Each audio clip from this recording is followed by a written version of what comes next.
Olá, meu povo, sejam muito bem-vindos ao nosso telejornal. Comecinho de final de semana, sábado ensolarado aqui na capital. E agora eu peço a sua companhia para tocar o nosso bar. Como eu disse, hoje é sábado, dia 25 de junho e o Expresso União já está no ar.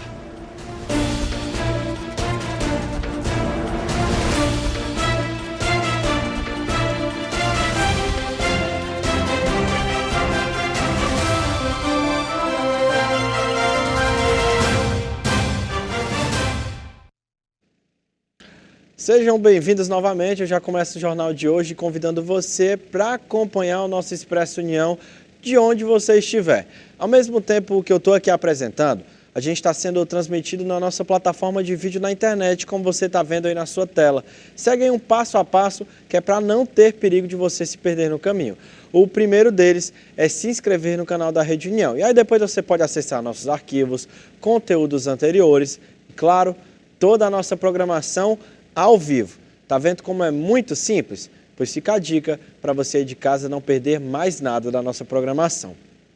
E, gente, nessa semana o Ministério da Saúde liberou a aplicação da 4ª dose da vacina contra a Covid-19 para pessoas a partir de 40 anos.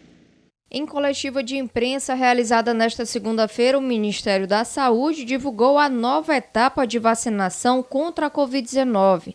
Pessoas com 40 anos de idade ou mais que já iniciaram o esquema vacinal já podem procurar um posto de saúde para tomar a dose de reforço. O grande objetivo da coletiva de hoje, para além de anunciarmos o grupo de 40 a mais, e com relação também 18 a mais para esquema primário de Janssen, é convocarmos a população brasileira para que ela procure tomar a sua dose de reforço. Até agora, mais de 6,6 milhões de brasileiros tomaram a segunda dose de reforço.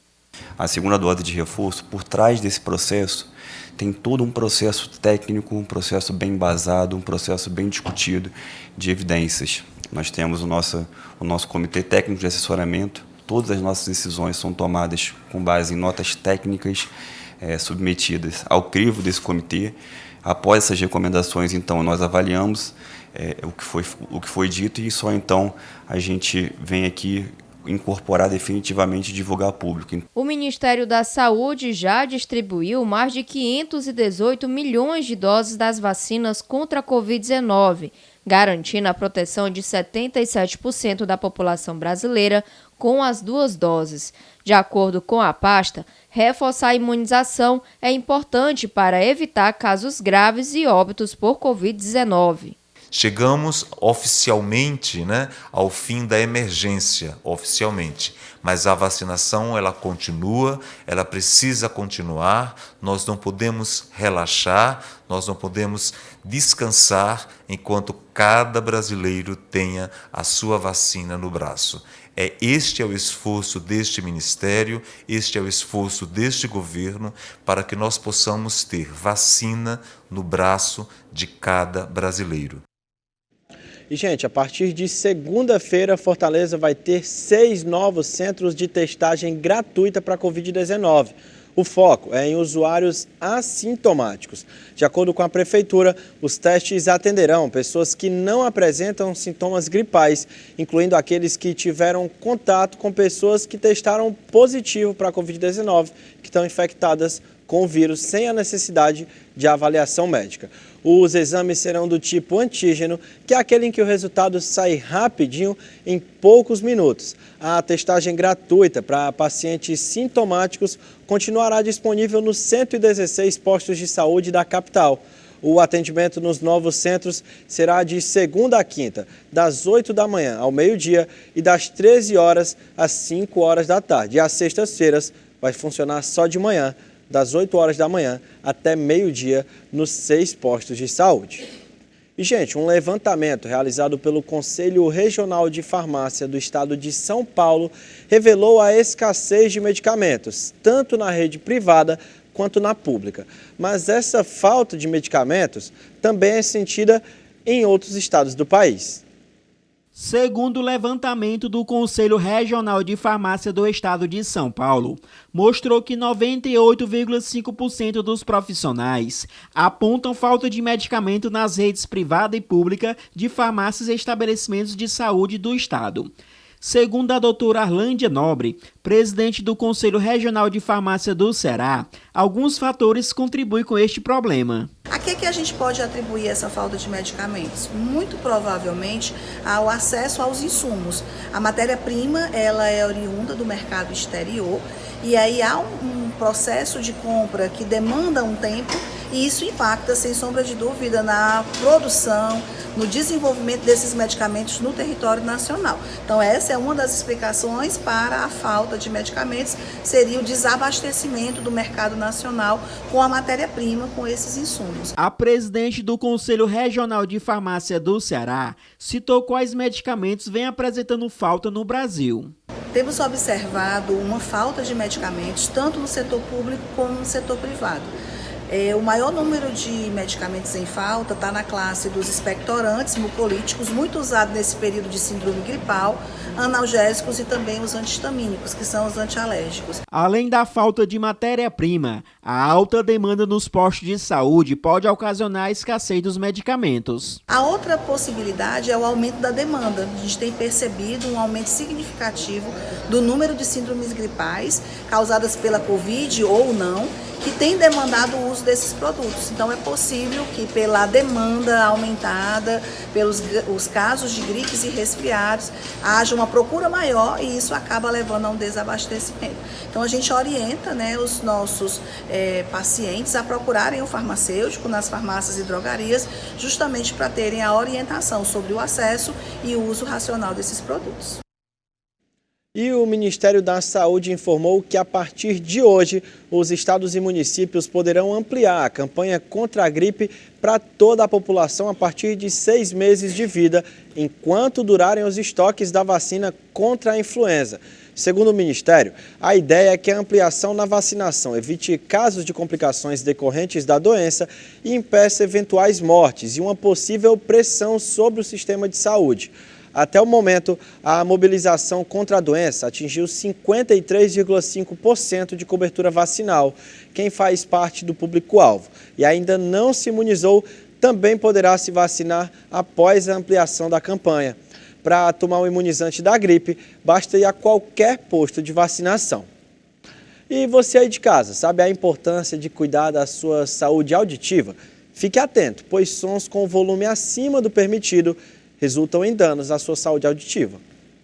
O escapamento barulhento de algumas motos que rodam na cidade, aquele passageiro inconveniente do transporte coletivo que ouve música e vídeos sem fone de ouvido e até mesmo aquele vizinho músico que capricha no amplificador. Comportamentos inapropriados como esses são potenciadores da poluição sonora. E não para por aí, a televisão que você está assistindo agora, o forno micro-ondas, a geladeira também causam excesso de sons. O grande problema é que, dependendo do volume e da frequência desses ruídos, podem surgir danos irreversíveis à audição. É o que alerta a Organização Mundial da Saúde. De acordo com a OMS, as pessoas começam a perder a audição quando são expostas por períodos prolongados e repetidos a sons a partir de 85 decibéis, o equivalente ao ruído do liquidificador.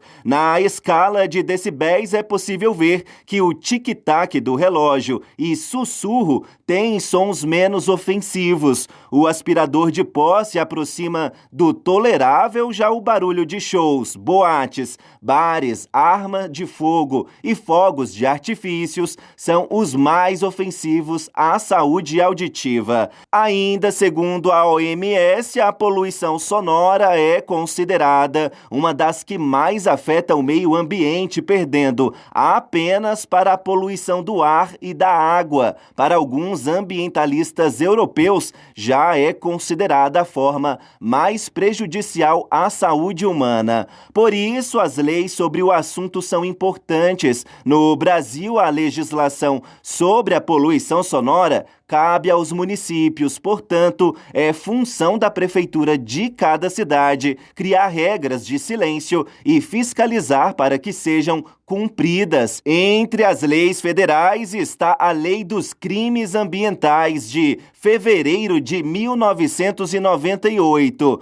No artigo 54, determina causar poluição de qualquer natureza em níveis tais que resultem ou possam resultar em danos à saúde humana, pode resultar em pena de reclusão de 1 a 4 anos, além de multa. No DF, existe a Lei Distrital 4.092 de 2008, popularmente conhecida como Lei do Silêncio. Os especialistas do assunto alertam que a morte das células auditivas é lenta e irreversível, por isso, quanto menos barulho e ruídos no ambiente, melhor vai ser para a saúde dos ouvidos. E, gente, o Brasil registra, no momento, um total de 17 casos confirmados para a varíola dos macacos, sendo 11 em São Paulo, 2 no Rio Grande do Sul e 4 no Rio de Janeiro. Outros 10 casos seguem em investigação. Do total de casos, 5 seriam autóctones, o que significa que houve transmissão aqui no local da doença, aqui no Brasil, 2 deles no Rio de Janeiro e 3 em São Paulo. Nesta sexta-feira, a pasta foi notificada de 3 novos casos da doença aqui no país, sendo 2 no estado do Rio de Janeiro e outro no estado de São Paulo, confirmados pelos laboratórios da Fiocruz do Rio e Adolf Lutz, em São Paulo. E, gente, nesse final de semana e em todo o mês de junho, muitos festejos acontecem. Mas, além dessas festividades, o mês traz o alerta sobre os riscos de queimaduras causadas por fogueiras e fogos de artifício. O mês de junho é dedicado ao alerta para os riscos de queimaduras. Durante esse período, são realizadas campanhas de conscientização sobre medidas preventivas de acidentes desse tipo, que geram cerca de 150 mil internações por ano no Brasil. Bom, a gente está no Junho Laranja. O Junho Laranja é um mês que a gente está se dedicando aos queimados, que é um mês de prevenção das queimaduras. Então, estou vindo aqui para falar um pouco sobre como você pode prevenir as queimaduras no dia a dia, desde crianças a adultos, principalmente em situações corriqueiras e também nas festas agora de São João, que sempre envolve fogos de artifício. Os principais agentes causadores de queimaduras são líquidos superaquecidos, combustível, fogo, superfície superaquecida, eletricidade, agentes químicos. Para aquelas pessoas também que usam algum artifício para cozinhar que não seja o convencional, ou seja, o fogão, muitas pessoas estão procurando hoje comprar o álcool de posto. O álcool de posto ele é muito volátil, ou seja, ele evapora muito mais fácil. E com isso, às vezes você acende um fogo, não estando do lado da garrafa ou do lado do frasco onde ele está, mas se aquele frasco estiver aberto, ele evapora e aí fica no ambiente. E muitas vezes causa a explosão e a queimadura das pessoas. Então não se recomenda usar o álcool de posto para fazer alimentos, para fazer fogo de aquecimento de comidas, porque existe um risco muito mais alto de acidente com relação a isso.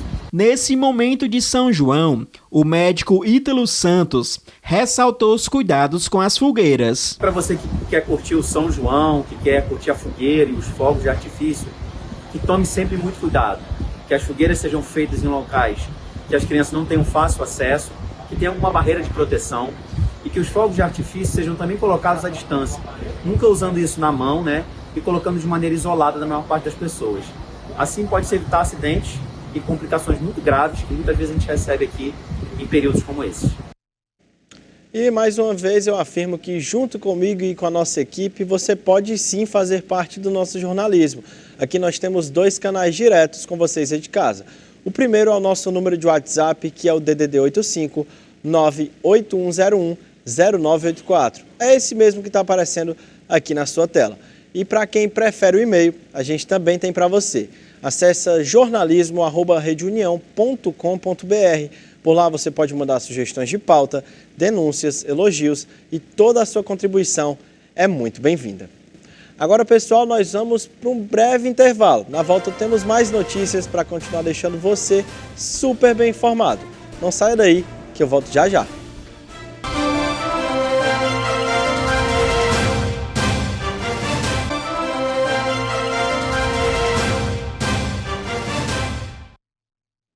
E estamos de volta com o nosso Expresso. Gente, mesmo depois da aprovação do rol taxativo, a Agência Nacional de Saúde Suplementar garantiu a cobertura de tratamentos para os transtornos autistas. Em reunião realizada ontem pela diretoria da Agência Nacional de Saúde Suplementar, foi determinado que os planos de saúde garantam cobertura para qualquer tratamento nacionalmente reconhecido e considerado adequado por médicos nos casos de pacientes com transtornos do espectro autista e outros transtornos globais do desenvolvimento. Foi publicada hoje no Diário Oficial da União a nova resolução, que irá começar a valer a partir do dia 1º de julho. Desde o ano passado, a ANS garante sessões ilimitadas de fonoaudiologia, psicologia, terapia ocupacional e fisioterapia a pacientes com transtornos globais do desenvolvimento. Segundo a Agência Nacional de Saúde Suplementar, a estimativa é que os transtornos do espectro autista atinjam 2 milhões de pessoas no país. E o Tribunal Regional Eleitoral do Ceará apresentou os 2 novos modelos de urnas eletrônicas que serão utilizadas nas eleições desse ano, em outubro. Os novos modelos têm um processador 18 vezes mais rápido que o modelo anterior de 2015 e inaugura soluções de acessibilidade, como aprimoramento do sintetizador de voz para deficientes visuais e a apresentação com intérprete de Libras para indicar os cargos aos deficientes auditivos. Nesse ano, serão utilizadas 25.063 urnas eletrônicas. Do novo modelo de 2020, serão 10.424 equipamentos. Esse ano, o TRE vai ampliar o número de urnas que serão submetidas ao teste de integridade. Também será criada uma comissão de segurança que planeja escolta para o momento de retorno das urnas eletrônicas das sessões eleitorais. E faleceu ontem, vítima de mal súbito, quando participava de uma prova de natação master aqui na capital, o vereador de Porto Alegre, Mauro Zacher, de 46 anos. Faleceu no último domingo o vereador de Porto Alegre, Mauro Zacher, em Fortaleza. Segundo a assessoria de Mauro, ele participava de uma prova de natação quando teve um mal súbito. O vereador chegou a ser socorrido e levado para a unidade de pronto atendimento da Praia do Futuro. Porém, as tentativas de reanimação não tiveram efeito. Atuando em seu 5º mandato, Mauro Zacher deixa a esposa, 2 filhos, mãe e 2 irmãos. O velório deve ocorrer na segunda-feira, na sede do Legislativo Municipal, em horário ainda não definido. A Prefeitura de Porto Alegre decretou luto oficial de 3 dias. E um homem de 44 anos matou a companheira de 34 a facadas e depois cometeu suicídio no conjunto Gereissati, em Pacatuba, na região metropolitana aqui de Fortaleza, na manhã de ontem. Equipes do Departamento de Homicídios e Proteção à Pessoa, da Polícia Civil do Ceará, da Polícia Militar do Ceará, do Corpo de Bombeiros Militar daqui do estado e da Perícia Forense foram deslocadas para atender a ocorrência no início da manhã. Em nota, a Secretaria da Segurança Pública e Defesa Social afirmou que o inquérito policial foi instaurado para subsidiar a investigação que será conduzida pela Delegacia Metropolitana de Pacatuba. O casal deixou um filho. E um homem apontado como um dos possíveis mandantes da chacina que deixou 5 mortos no bairro Sapiranga, aqui na capital, em dezembro do ano passado, foi preso pela Polícia Militar do Estado na tarde desse domingo. Francisco Wellington Bezerra da Silva, apelidado de Bombado, foi capturado por policiais da Força Tática, junto com outros 2 adolescentes, após uma tentativa de homicídio contra um homem de identidade não revelada. No momento da abordagem, o suspeito e os adolescentes que estavam com ele portavam 2 armas de fogo, ambas apreendidas pelos policiais. As investigações sobre a chacina indicam que Wellington teria ordenado o massacre, juntamente com outros 2 comparsas, que também já estão presos. Agora a gente vai falar de economia, porque o Banco Central projetou um crescimento de 1,7% do PIB para 2022. A previsão anterior, divulgada em março, era de 1%. O Banco Central projetou para o ano de 2022 alta de 1,7% do Produto Interno Bruto, o PIB, soma de todos os bens e serviços produzidos no país. A previsão anterior, divulgada em março, era de um crescimento de 1%. A revisão foi apresentada na última quinta-feira pelo diretor de Política Econômica do Banco Central, Diogo Abrem. O anúncio foi uma prévia do relatório trimestral de inflação, adiado para o dia 30, devido à greve de servidores do órgão. O Banco Central também aumentou as projeções para a inflação nos próximos 3 anos. Para 2022, o Índice Nacional de Preços ao Consumidor Amplo, o IPCA, projetado passou dos 6,3% previstos em março para 8,8% nesta projeção de junho. E a Caixa Econômica Federal paga hoje a parcela de junho do Auxílio Brasil aos beneficiários com número de inscrição social com final 7. O valor mínimo do benefício é R$ 400 e as datas seguem o modelo do antigo Bolsa Família, que pagava nos 10 últimos dias úteis de cada mês. Ele poderá consultar informações em 2 aplicativos: Auxílio Brasil, desenvolvido para o Programa Social, e Caixa Tem, usado para acompanhar as contas poupança digitais do banco. O Auxílio Gás também é pago hoje às famílias inscritas no Cadastro Único para Programas Sociais do Governo Federal que tenham o NIS com final 7. Com o valor de R$ 53 em junho, o benefício segue o calendário regular de pagamentos do Auxílio Brasil. E olha, gente, segundo a Associação Brasileira de Proteína Animal, a exportação de frango e ovos teve aumento aqui no mês de maio. Um levantamento da Associação Brasileira de Proteína Animal mostrou que as exportações brasileiras de carne de frango totalizaram 429,6 mil toneladas em maio. Com o desempenho, o setor alcançou a receita de 900 milhões de dólares, número 37,8% superior ao registrado em maio de 2021. Já as exportações de ovos, entre in natura e processados, aumentaram 33,5% em maio. Ao todo, foram exportadas 628 toneladas no período, contra 470 toneladas em maio de 2021. Em receita, houve elevação de 138,6%, com 1,9 milhão de dólares em maio deste ano, contra 797 mil no 5º mês do ano passado. É isso, gente. Nossa edição vai ficando por aqui. Uma ótima semana para você e para sua família. E amanhã estou te esperando no mesmo horário de sempre. Tchau, tchau.